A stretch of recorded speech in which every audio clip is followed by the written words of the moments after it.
ПК-бояре и консоли-бои, шалом вам! После бурных слухов о PlayStation Neo, вероятно, майки не будут сидеть на своей ленивой жопе, а тоже захотят сделать свою хуаны с Quantum Drake'ами и Форзами.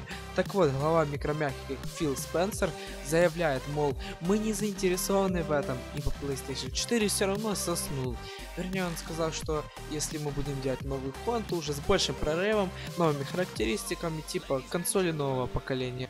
Боже мой, да всем насрать!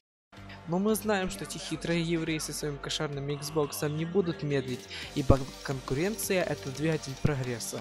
Так вот, анонимусы из интернета заявили, что узнали под прикрытием уборщиков, что майкусики готовят новый хуан под наименованием Xbox One Polaris. Так вот, это все. Будучи уборщиками, анонимусы ничего больше не узнали. Конец. А еще Sony торгует шлемами для виртуальных фильмов для людей старше преклонного возраста. Ну вы знаете, что PlayStation 4 кроме 2D интегратины в очках ничего не потянет. Даже GTA 5. Всем пока.